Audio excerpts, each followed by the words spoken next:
Right Padma గారు. అయితే నేను ఒక పాయింట్ ఇందులో జోక్యం చేసుకోదలుచుకున్నా. ప్లీజ్. రామ్నాథ్ కోవింద్ గారు రాష్ట్రపతిగా పనిచేశారు. కరెక్ట్. ఒక టెంపుల్లోకి ఆయన రానివ్వలేదండి. మొత్తం ఛానల్స్ అన్ని ఐడియా ఉంది.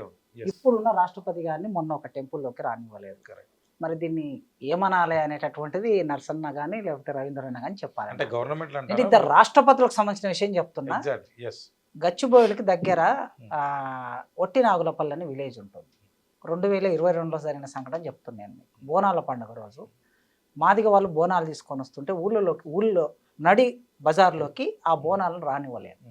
ఇది హైటెక్ నగరం, మెట్రోపాలిటన్ నగరం.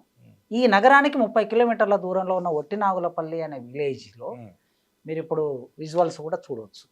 దీన్ని ఏమనాలి అంటే కులము ఆర్థికంగా ఎదిగినంత మాత్రాన కులం పోతుంది అనడానికి వీల్లేదు.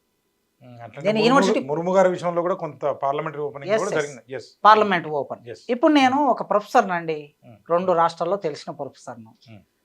నాకు బ్రాహ్మణులు కట్టుకున్న ఒక అపార్ట్మెంట్ ఇప్పుడు కాలనీలు ఎట్లా నిర్మాణం అవుతున్నాయంటే, ఈ మధ్యలో ఒక ఫ్రెండ్ వాళ్ళ బిడ్డ పెళ్ళి అయితే వెళ్ళాను నేను ఈ కోకాపేట దగ్గర. 40 ఇండ్లు ఉన్నాయి అక్కడ, ఒక్కొక్కటి 1000 గజాలు కట్టుకున్నాడు. చూద్దామని అట్లా తిరిగి చూస్తే సింగిల్ కమ్యూనిటీ వాళ్ళే ఉన్నారు. మొత్తం ఇండ్ల పేర్లు అన్ని సింగిల్ కమ్యూనిటీ అనుకొని కట్టుకుని ఎట్లా కట్టుకున్నారు. ఒక అపార్ట్మెంట్లో ఒక ఫ్రెండ్తో పాటు కలిసి వెళ్ళాను ఇల్లు చూద్దామని. వెళితే అక్కడ నేను వెళ్ళగానే ఆ పేరు చెప్పండి సార్ అంటే పేరు చెప్పాను.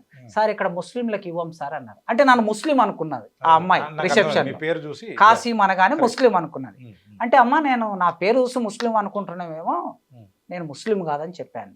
అంటే కాదు సార్ ఇక్కడ అందరూ బ్రాహ్మణులే కొనుక్కున్నారు సార్, వేరే వాళ్ళకి ఇవ్వము అన్నదాన్ని. ఏంటండి దీని అర్థం? అంటే నాకు 2 లక్షల జీతం ఉన్నా, నేను ప్రొఫెసర్ అయినా, కొన్ని చోట్ల నేను కొలలేను ఇల్లును.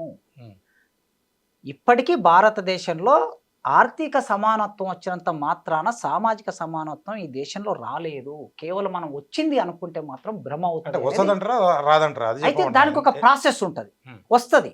ఇప్పుడు అన్న చెప్పినట్లు ఇంటర్ క్యాస్ట్ మ్యారేజ్ల శాతం పెరిగింది, తర్వాత సమాజంలో ఆలోచన కూడా పెరిగింది. ఈ పెరుగుతున్న ఆలోచనను ప్రభుత్వాలు ఏం చేయాలంటే కుల సంబంధమైన వివక్ష లేకుండా పాఠ్య పుస్తకాల్లో రాయాలి. 1వ తరగతి నుంచి విద్యార్థులను మనం అట్లా తయారు చేస్తూ రావాలి. అంటే క్యాస్ట్ తీసేయమంటారా? క్యాస్ట్ తీసేయడం అని కాదు, సమాజంలో మనుషులు సమానము. ఎన్ని కులాలున్నా ఎన్ని మతాలున్నా మనుషుల మధ్యన వివక్ష ఉండకూడదు అని ఒక విద్యార్థిని క్లాస్ రూమ్లో తయారు చేయాలి. తరగతి గది 4 గోడల మధ్య దేశ భవిష్యత్తు నిర్మాణం అవుతుంది అంటాం కదా, కనుక అక్కడి నుంచి మొదలు పెట్టాలి. తీసే సినిమాల్లో క్యాస్ట్ ప్రస్తావన ఉండకూడదు, సీరియల్లో క్యాస్ట్ ప్రస్తావన ఉండకూడదు, ఇల్లు కట్టే దాంట్లో క్యాస్ట్ ప్రస్తావన ఉండకూడదు, హాస్టళ్ళు స్కూళ్ళు పెట్టే వాటిలో క్యాస్ట్ ప్రస్తావన. ప్రతిభ ఆధారంగా ఇవ్వమంటారా? నేను చెప్పేది సమాజంలో కొంతకాలం పాటు కులానికి సంబంధించిన ఆలోచన లేకుండా మారిస్తే ఒక 100 సంవత్సరాలకు 200 సంవత్సరాలకు దేశంలో కులం పోతుంది తప్ప, అందరినీ ఆర్థికంగా ఎదిగిన వాళ్ళను కోటీశ్వరులను చేసినా ఈ దేశంలో కులం ఉంటుంది. 2021లో అమెరికా నుంచి ఒక రిపోర్ట్ వచ్చింది, క్యాస్ట్ డిస్క్రిమినేషన్ ఇన్ అమెరికా అని. ఏంటంటే అక్కడ పేదోళ్ళు ఉన్నారా? అమెరికాకు పోయిన వాళ్ళు పేదోళ్ళ? అందరూ ఒక్కొక్కడు కొన్ని కోట్లు సంపాదించేవాళ్ళు. అక్కడ కూడా కమ్మోళ్ళ టెంపుల్, రెడ్డోళ్ళ టెంపుల్, మాలోళ్ళ టెంపుల్, మాదిగోళ్ళ టెంపుల్ అనే పరిస్థితి. అంబేద్కర్ ఈ మాట కుల నిర్మూలన పుస్తకంలో చెప్పాడు. నీవు ఈ దేశం నుంచి ప్రపంచంలో ఏ మూలకు వెళ్ళినా కులాన్ని వెంట తీసుకెళ్లే ఒక బలమైన నిర్మాణం ఇండియాలో కులము అన్నాడు.